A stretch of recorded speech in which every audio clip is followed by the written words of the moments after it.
नमस्कार, आपका स्वागत है। मैं हूं आपके साथ ज्योति निषाद। बुलेटिन की शुरुआत करते हैं। चंडीगढ़ में मुख्यमंत्री नायब सिंह सैनी की अध्यक्षता में सीडीएससी को लेकर उच्च स्तरीय बैठक आयोजित की गई। बैठक में बांधों की सुरक्षा, नियमित निरीक्षण और विशेष अंतराल पर किए जाने वाले मूल्यांकन पर विस्तार से चर्चा हुई। मुख्यमंत्री नायब सिंह सैनी ने अधिकारियों को निर्देश दिए कि सभी बांधों का समय समय पर निरीक्षण सुनिश्चित किया जाए ताकि किसी भी प्रकार की तकनीकी या संरचनात्मक समस्या का सामना समय रहते समाधान किया जा सके। बैठक में डैम सेफ्टी एक्ट 2021 के अंतर्गत विभिन्न क्षेत्रों की जांच और अध्ययन रिपोर्ट पर भी विचार विमर्श किया गया। मुख्यमंत्री सैनी ने कहा कि प्रदेश सरकार जल संसाधनों और बांधों की सुरक्षा को सर्वोच्च प्राथमिकता दे रही है। उन्होंने अधिकारियों को निर्देश दिए कि बांधों की निगरानी व्यवस्था को और अधिक सुदृढ़ बनाया जाए ताकि भविष्य में किसी भी आपदा की स्थिति से प्रभावी रूप से निपटा जा सके।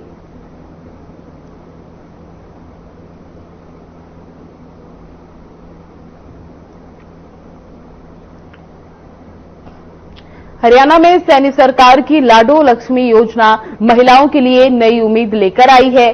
पंडित दीनदयाल उपाध्याय जयंती के अवसर पर 25 सितंबर को पंचकुला से इस योजना की शुरुआत की गई थी। इसके तहत प्रदेश की पात्र महिलाओं को हर महीने 2100 रुपए की सहयोग राशि दी जाएगी। फरीदाबाद में लाभार्थी महिलाओं ने खुशी जाहिर करते हुए कहा कि उनका रजिस्ट्रेशन पूरा हो चुका है और नवंबर से उन्हें राशि मिलनी शुरू हो जाएगी। केंद्रीय राज्य कृष्णपाल गुर्जर ने योजना के तहत महिलाओं को शुभकामनाएं देते हुए कहा कि बीजेपी सरकार जो कहती है उसे पूरा करती है। साथ ही उन्होंने कहा कि जिन परिवारों की सालाना आमदनी 1 लाख रुपए तक है उन्हें इस योजना का सीधा लाभ दिया जाएगा। वहीं महिलाओं ने कहा कि ये योजना आत्मनिर्भरता की दिशा में बड़ा कदम है।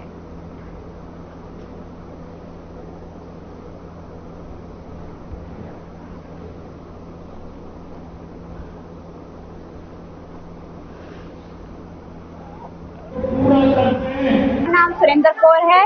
मैं डब्बा कॉलोनी से हूँ और मेरा दीनदयाल लाडो लक्ष्मी योजना में पंजीकरण हो गया है, रजिस्ट्रेशन हो गया है और मैं इससे खुश हूँ। मैं तिलपत गांव से आई हूँ। मेरा नाम साक्षी है। मेरा लाडली योजना हो चुका है। मैं बहुत खुश हूँ। मेरा नाम शहनाज है। मैं इंदिरा कॉलोनी से आई हूँ। मैं लाडो योजना से बहुत खुश हूँ। मेरे हर महीने 2100 रुपए आएंगे। मेरा नाम संतोष है। मैं गोटरा मोहताबाद से आई हूँ और फरीदाबाद से। मेरा इस दीनदयाल लाडो लक्ष्मी योजना में रजिस्ट्रेशन हो गया है और मैं इससे खुश हूँ। मेरा नाम ज्योति है। मैं एसडीएम नगर से आई हूँ। मेरा लाडो लक्ष्मी योजना में रजिस्ट्रेशन हो गया है। मैं इससे बहुत खुश हूँ। अब मेरे खाते में 2100 रुपए आएंगे। और विधानसभा के चुनाव में हमारी पार्टी केंद्रीय मंत्री मनोहर लाल आईएएस अमनीत पी कुमार के घर पहुंचे, जहां इस दौरान केंद्रीय मंत्री मनोहर लाल ने दिवंगत आईपीएस वाई पूरन कुमार को श्रद्धांजलि दी और आईपीएस की पत्नी आईएएस अमनीत पी कुमार और परिवार के सदस्यों से मुलाकात कर परिवार के प्रति संवेदनाएं जताईं।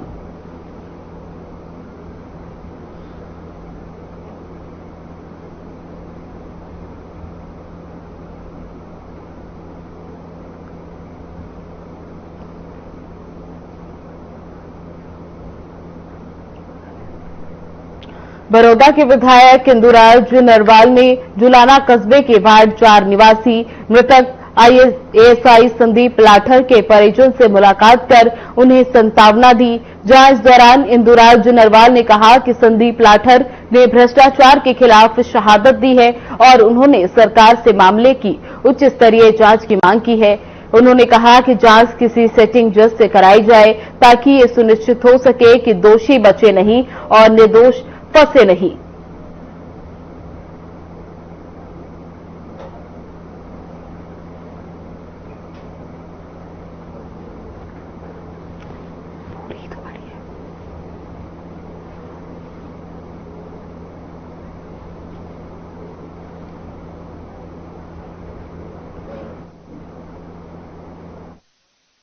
पक्ष होनी चाहिए। ये जो संदीप लाठर शहादत करवाई इन्होंने दी और मैं सरकार से मैंने पहले भी, हमारे नेताओं ने भी, मैंने भी मांग करी थी और आज भी वही मांग है कि उच्च स्तरीय जांच होनी चाहिए और किसी सिटिंग जज के देखरेख में जांच होनी चाहिए और जांच निष्पक्ष होनी चाहिए। कोई दोषी बचे नहीं, निर्दोष गले नहीं और पूरे प्रदेश को ये लगे भाई जांच सही सत्र में चल रही है। ये हमारी सरकार से मांग है। ये जो संदीप लाठौर निषादत हुआ इन्होंने भी, और मैं सरकार से मैंने पहले भी, हमारे नेताओं ने भी, मैंने भी मांग करी थी और आज भी वही मांग है कि उच्च स्तरीय जांच होनी चाहिए और किसी सिटिंग जज के देखरेख में जांच होनी चाहिए और जांच निष्पक्ष होनी चाहिए।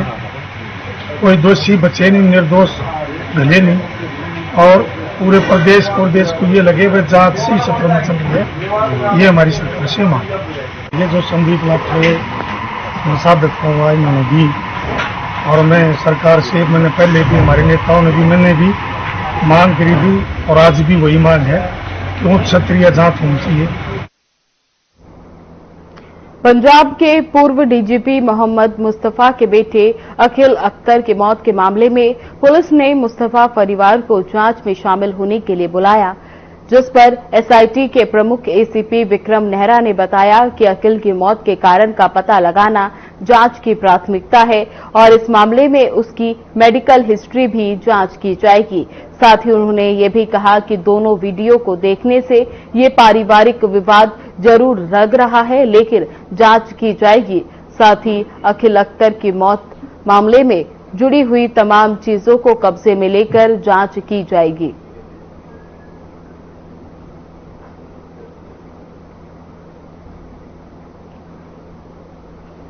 प्रायोरिटी सबसे पहले तो ये है कि जो मृत्यु का जो कारण है उसको एस्टेब्लिश करेंगे एज पॉसिबल, क्योंकि जो पोस्टमार्टम रिपोर्ट हमें प्राप्त हुई है इसमें क्लियर कॉज ऑफ डेथ नहीं दिया।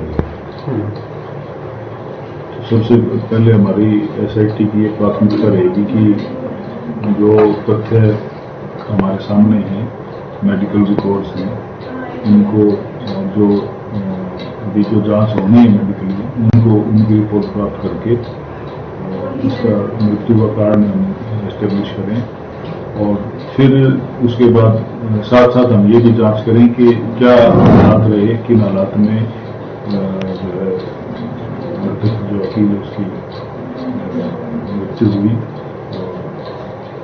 इसके साथ साथ जो मेडिकल हिस्ट्री थी मृतक की वो और बहुत सारी चीजें हैं जो इसके साथ रहने वाले लोगों से जांच की जाएगी, क्या क्या हालात है। सर, जिसमें से 2 वीडियो उसकी आई हैं और एक दूसरे के बिल्कुल अपोजिट हैं, तो काफी कॉम्प्लिकेटेड सा मामला एक जो है वो बनता हुआ नजर आ रहा है। हाँ, ये जो वीडियो हैं इनका भी एनालिसिस किया जाएगा, फोरेंसिक इनकी जांच करवाई जाएगी। क्या ये जो मृतक द्वारा अपने जो सोशल मीडिया के जो थे अकाउंट्स उसके ऊपर डाली गई, कब डाली गई, कहाँ से डाली गई, किन हालात में डाली गई और उसमें क्या फैक्ट हैं, वो चीजें भी हमारी जांच में शामिल है। हमारी जांच में शामिल होंगी उसके आधार पर बारड़ा स्थित जांगड़ा धर्मशाला में विश्वकर्मा जयंती पर आयोजित कार्यक्रम में मुख्य अतिथि राज्यसभा सांसद रामचंद्र जांगड़ा ने कहा कि प्रधानमंत्री नरेंद्र मोदी के नेतृत्व में पारंपरिक शिल्पकारों को नई पहचान मिली है। उन्होंने बताया कि पीएम विश्वकर्मा योजना से कारीगरों को सम्मान और स्वरोजगार के अवसर मिले हैं। कांग्रेस पर निशाना साधते हुए उन्होंने कहा कि पिछली सरकार ने शिल्पकारों की उपेक्षा की। कार्यक्रम में विधायक उमेद पातुवास ने भी शिल्पकारों के योगदान की सराहना की और समाज के विकास में भागीदारी का भरोसा दिलाया।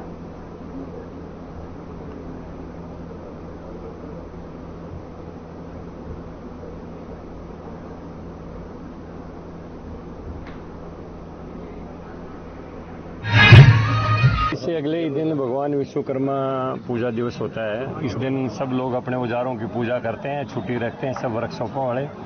और भगवान विश्वकर्मा तमाम दुनिया की शिल्प कलाओं के देवता हैं, जल, थल और नभ में जितनी भी टेक्नोलॉजी हैं वो भगवान विश्वकर्मा की देन है। अथर्ववेद के रचनाकार अंगिरा ऋषि के वो वंशज हैं और पूरी दुनिया के अंदर जितने भी टेक्निकल लोग हैं वो पहले भगवान विश्वकर्मा का नाम लेके फिर अपनी इस फैक्ट्री की शुरुआत करते हैं, फिर उसका बटन दबाते हैं। तो ये सभी शिल्पकारों के आराध्य देव हैं। उस उपलक्ष्य में पूरे प्रदेश में नहीं, पूरे देश में आज के दिन आयोजन किए जा रहे हैं। अब मैं दूसरे आयोजन में आया हूँ, तीसरे में मुझे आदमपुर जाना है। तो बड़ा धूमधाम से पूरे प्रदेश में आयोजन किए जाते हैं। तो यहाँ पर धर्मशाला में हम आए हैं। हमारे यहाँ के लोकप्रिय विधायक, स्थानीय विधायक उमेश पातुवास जी, हमारे समाज के प्रदेश अध्यक्ष खुशीराम जांगड़ा जी और सब ये गणमान्य जितने राजेश जी सब बैठ खड़े हैं, ये सब लोग आए हैं।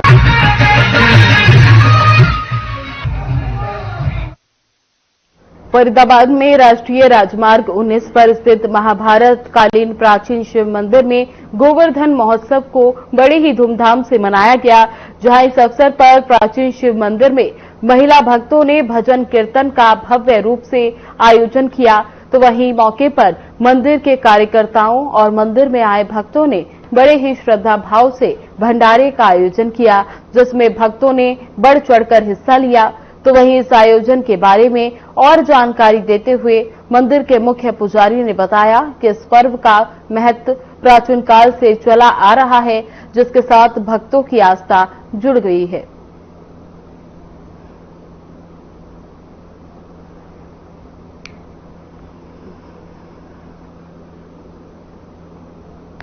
भंडारा और कीर्तन भजन हो रहे हैं, अच्छा लगता है। हर साल इसी तरह से होता है, बहुत अच्छा लगता है। और गांव भी पूरा साथ दे रहा है, मंडली है पूरी, अच्छा लगता है सबके साथ। यहाँ गोवर्धन का प्रोग्राम है, गोवर्धन पूजा चलेगी आज हमारी यहाँ, शाम को पूजा होगी, अब कीर्तन हुआ। हाँ, गोवर्धन का प्रोग्राम है। काफी देर हो गई आपको। हाँ और भगवान को बना रहे हैं, भगवान को हाथ भी लगा रखी है इनके चरणों में। आज गोवर्धन पूजा है और मैं आपके चैनल के माध्यम से सभी जो व्यूअर्स हैं, सभी देशवासी हैं, उनको गोवर्धन पूजा की हार्दिक बधाई और शुभकामनाएं देना चाहता हूं। प्रभु श्री कृष्ण सभी पर अपनी कृपा बनाए रखें।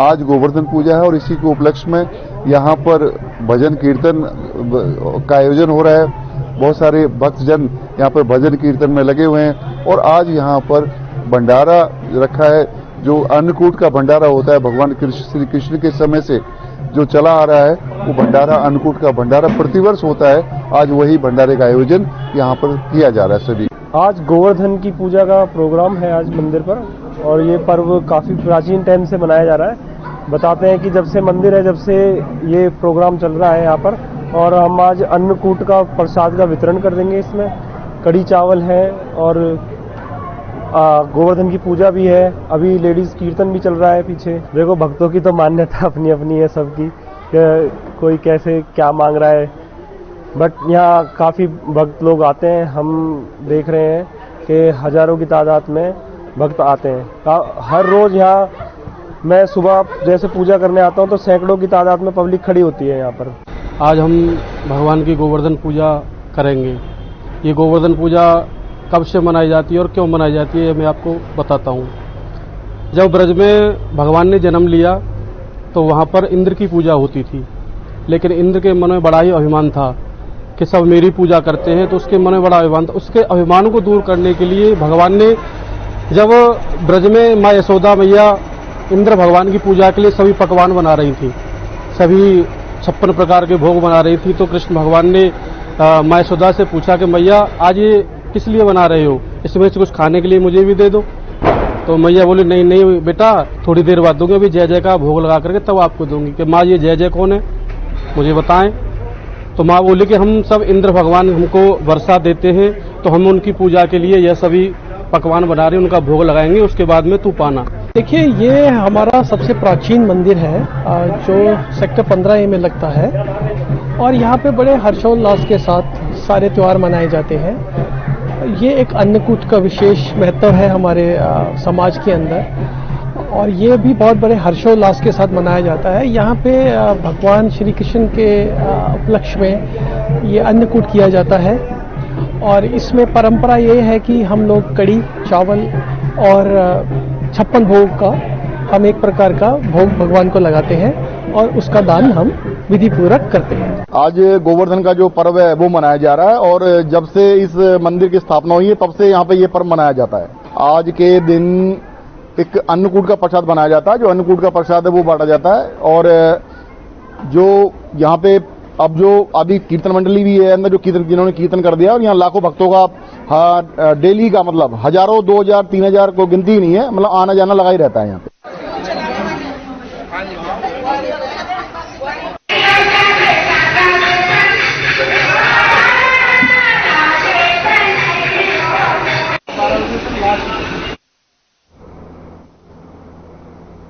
खबरों में आगे बढ़ने से पहले लेंगे एक छोटा सा ब्रेक, जल्द लौटेंगे।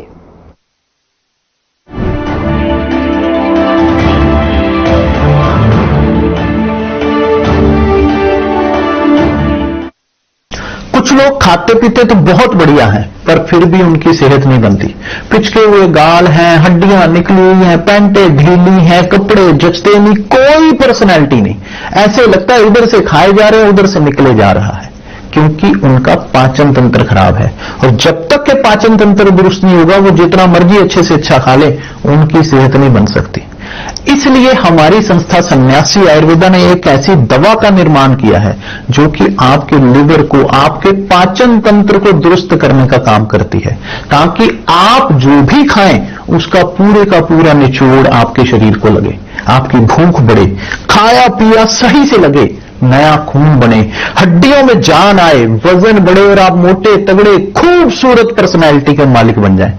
सिर्फ 655 रुपए की पूरे 1 महीने की दवा होती है और आप इसे घर बैठे 01145454545 पर फोन करके दवा मंगवा सकते हैं।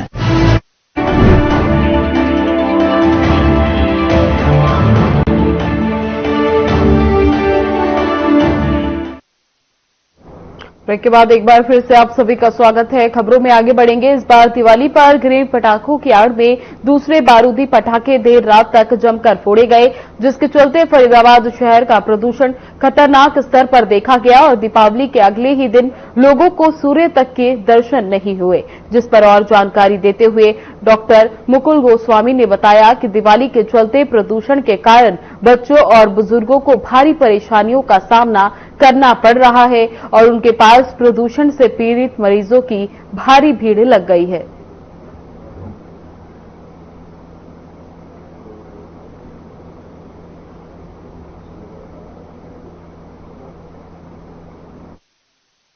देखिए, मेरी नजर में 2 बातें हैं। पहली बात तो यह है कि हमारे को सबको कानून का पालन करना चाहिए। तो कानून अगर हमारे को बोलता है कि हमारे को जो करना है, अगर हम उससे बाहर जाके कुछ काम कर रहे हैं तो वो क्राइम है। और क्राइम कोई भी क्राइम किसी भी त्योहार से को मनाने का सही तरीका नहीं हो सकता। दूसरा ये है कि हम हिंदू लोग नवग्रह की पूजा करते हैं, हमारे कल्चर का पार्ट है। हमारे को उन नवग्रहों के साथ की पूजा के साथ साथ हमारे को इस धरती की भी बहुत ध्यान रखना चाहिए। वो भी एक ग्रह है जिसपे हम रह रहे हैं, शायद हमारे लिए सबसे जरूरी ग्रह वही है। तो अगर हम दिवाली मनाएं, पटाखे चलाएं, बहुत अच्छी बात है, बिल्कुल चलाएं, लेकिन एक लिमिट में चलाएं। अगर हमारे जरूरी नहीं है कि हम 8 बजे पटाखे चलाना शुरू और रात के 1 बजे तक चलाते रहे। हाँ जी, उससे मैं बड़ी परेशान हूँ। मैं क्या, सब परेशान है। मुझे 2 बार अटैक हुआ है और रात को मैं पूरी रात सो नहीं पाती, बैठी रहती हूँ और एक दूसरे के आगे हाथ जोड़ती हूँ, उनको मना करो मत पटाखे बजाओ। मुझे परेशानी है बहुत ज्यादा, बहुत धुएं से परेशानी है और 10 दिन हो गए ना मैं घर से बाहर निकलती हूँ, ना मैं गुरुद्वारे जाती हूँ, ना मंदिर जाती हूँ। लोग लगातार 3 बजे तक, 4 बजे तक बजे हैं। इस बार दिवाली तो बहुत धूमधाम से मनाई है लोगों ने, पर बम पटाखे पता नहीं, वैसे तो बैन लगा हुआ है, पता नहीं कहाँ से लोग ला रहे हैं और बहुत जोर जोर से बजा रहे हैं, जिसमें बड़े बुजुर्गों को बड़ी परेशानी हो रही है। धुएं से बिल्कुल खांसी, दम, सांस नहीं लिया जा रहा था। चाहे जितने भी एसी कूलर लगे हुए हैं सब बेकार है उनके सामने, चाहे एयर फ्रेशर लगा लो फिर भी ऐसे ही है सब, फिर भी ऐसे का ऐसे ही है। तो हाँ, ये बम पटाखे थोड़ा सा वैसे तो अच्छा लगता है दिवाली वाले दिन, पर आजकल जो बम पटाखे हैं बहुत ही उसमें वो है, पोल्यूशन है और बहुत ही दम घुटता है आदमी। इसलिए हम चाहते हैं कि सरकार अपना थोड़ा सा इस तरफ ध्यान दे, जो बजे अच्छी तरह और पोल्यूशन ना हो। बहुत ज्यादा मुश्किल हो रहा है, पॉल्यूशन इतना हो गया। मतलब पहले जैसे सरकार ने बैन लगाया हुआ था बम पटाखे नहीं बजाने, और लेकिन फिर भी लोग तो ही नहीं मानते, पता नहीं कहाँ कहाँ से ले आए हैं, गोदामों से, जहाँ प्राइवेट लोगों ने अंदर अंदर घरों में छुपा के रखे हुए बम वहां से लेके आ रहे हैं और इतना बम बजा रहे हैं, कुछ समझ नहीं आ रहा। बाहर निकलना हमारे लिए तो दुर्लभ हुआ पड़ा है। खांसी जुकाम से सबका बुरा हाल है, सांस लेने में इतनी दिक्कत आ रही है। बड़े बुजुर्गों को तो घर से बाहर निकलने ही नहीं दे रहे हम लोग, कि हम कह रहे हैं घर पे ही बैठो, क्योंकि बाहर इतना पोल्यूशन है। बच्चे भी बाहर जाते हैं काम, सबके गले खराब, खांसी जुकाम, मतलब बहुत ज्यादा परेशानी हो रही है। ये प्रदूषण दिवाली के पटाखों से जो होता है उसमें अस्थमा के पेशेंट जो है वो ट्रिगर हो जाते हैं, अस्थमा का अटैक उनको आता है। कई तरह के ऐसे पेशेंट आए, सीओपीडी के जो पेशेंट होते हैं उनके साथ में दिक्कत ये आती है कि वो एक्सग्रेट हो जाती है उनकी प्रॉब्लम, ब्रीथलेसनेस बढ़ जाती है। और नेचुरल सी बात है कि अगर इस तरीके का पॉल्यूशन पूरा समय रहेगा तो पेशेंट को प्रॉब्लम होगी। और फिर नॉर्मल पेशेंट भी जो है वो कफ एंड कोल्ड लेकर के आ रहे हैं, चेस्ट में कंजेशन है, ये बहुत सारी प्रॉब्लम इस पॉल्यूशन से आई है। लेकिन ये जो दिवाली का पॉल्यूशन है ये एक ट्रांजिएंट थोड़े पीरियड के लिए है। बाकी पराली की वजह से भी पॉल्यूशन होता है, एयर पॉल्यूशन, तो वो पराली का भी एक ट्रांजिएंट होता है, 15-20 दिन, 1 महीना मैक्सिमम। लेकिन पेशेंट को बहुत सफर करता है उस बीच में।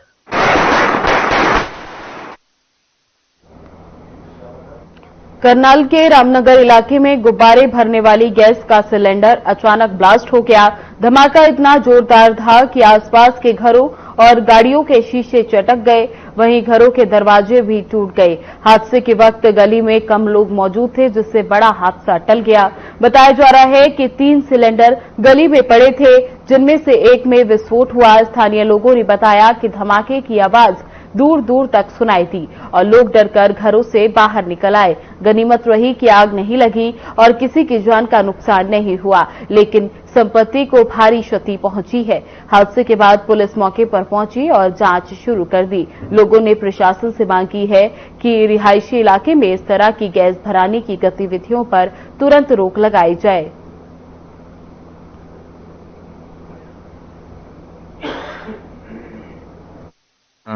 धमाका हुआ, हम तो चले गए एकदम जैसे क्या होगा क्या नहीं हुआ। मैं तो एकदम उठा, मैंने लोग भी नहीं खोले, सीधा छत पे जाके देखा जाए बाहर लोगों में टेंडर फटे हुए थे। सामने वाले ये काम करते थे, बाहर देखो हमारे बैठते हैं। एक बार हमारे पहले भी काम हमने कहा चलो कोई बात नहीं, बुरी बात नहीं, कर लेंगे। उन्होंने कहा हमने जुकाम ले रखा, आगे जुकाम वहाँ करा करेंगे।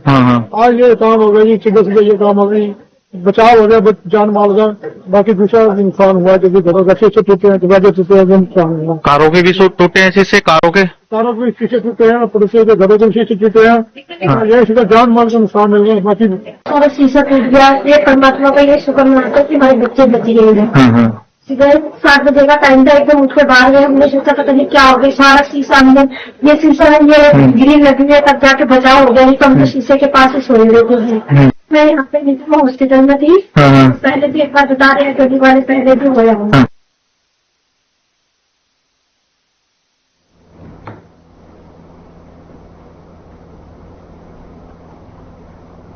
फिलहाल बुलेटिन में बस इतना ही। बने रहे हमारे साथ। नमस्कार।